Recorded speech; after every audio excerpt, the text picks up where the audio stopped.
Hey, this is Kat from Red Mountain Shaman, and I share shamanic wisdom through dreams, visions, nature, synchronicities, intuition, channeling, art, music, photography, and shamanic journeys.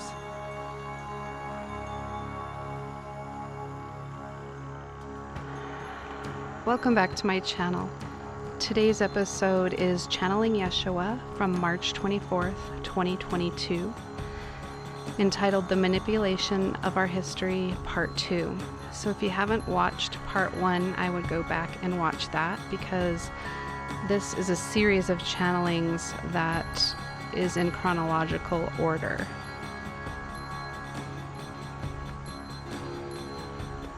Greetings, dear one.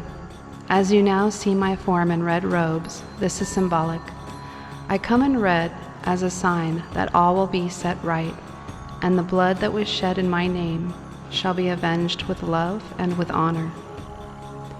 There shall be a transfer of that which was stolen from my people back to the rightful inheritors. For the deceivers inherited my kingdom but for a short time. This time is now coming to a close. Those who are pure in heart will receive my kingdom and my inheritance and will begin to rebuild what was taken from them. If all seems lost at this moment, remember, all is not lost, for the true Creator will not be upstaged by the deceivers. One need only to look around at how the world and creation has devolved into disorder and chaos with the deceivers at the helm. Look around at how the magic of creation is lost on them, and how they are no longer able to produce the incredible structures, art, music, gardens, and feats of the mind that were once possible during my reign. Once your eyes become aware of this fact, one cannot unsee what is true in this regard. Humanity will once again connect with the magic that is within them. By magic, I mean the divine potential and power of the soul that is God. For God is within, and when one is connected with the God source within, one will once again begin to create the majesty that was once prevalent upon the earth during the time of my reign. A new earth is going to come forth out of this connection, and humanity will again discover the power of alchemy to transform the planet one step at a time. This is a process that will take time, but the future is beyond the beauty that can be beheld by the human mind. Now I wish to speak of the Native Americans. This was a special people who carried a place in my heart. They came to connect with magic and produce things that were much finer and more grand than they were given credit for. In the Americas, there were buildings erected of the mind.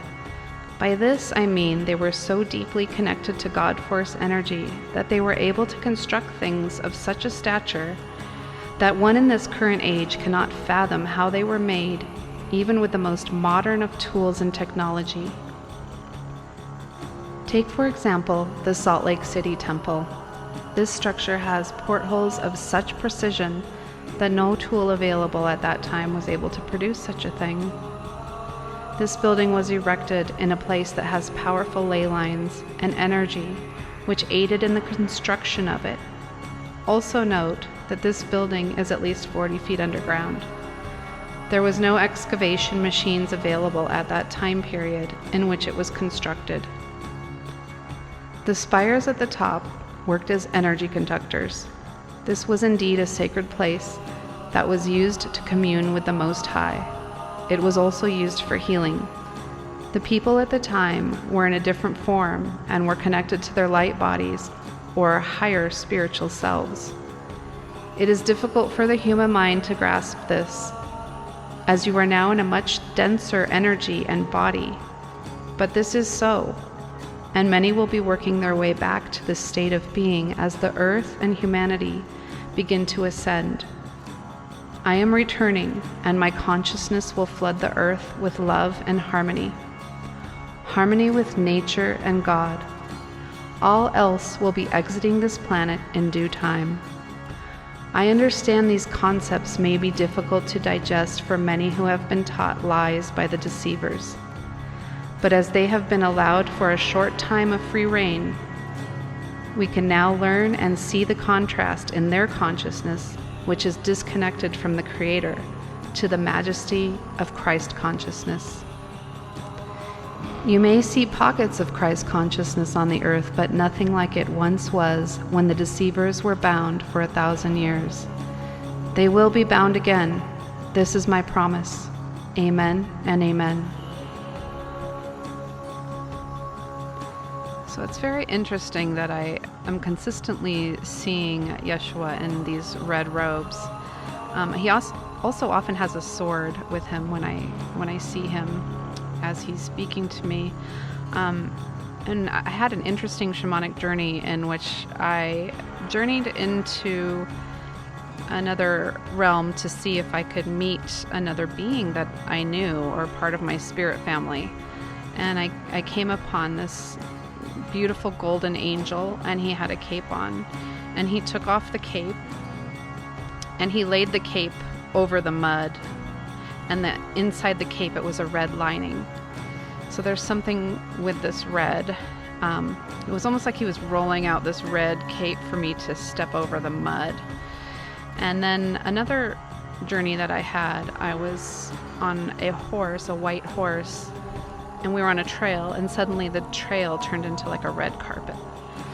So I don't know, I'm almost thinking that maybe this has something to do with royalty and the false royalty that we have of this world, the celebrities versus the meek, the humble, the pure in heart, and that they're the true royalty of this world. So just a thought, and I would love to hear your comments and see what you guys think about this. And I also wanted to mention when he talked about Nero in the first video of this series being one of the antichrists. I think there's many antichrists, by the way. But before I had that information come through, I actually saw an image of Nero in my mind. So it was almost like when I had that information come, it was like a double confirmation, like yes, that he was one of the antichrists at that time, or during that tribulation. Like I said, I'm not perfect channel. I don't claim to know everything. I'm just putting out the information that is coming through to me. So I'm always open to other perspectives and other pieces of the puzzle. So feel free again to make a comment. And please press like, subscribe, and check out my links below if you're interested in my music or my shamanic work. Thanks.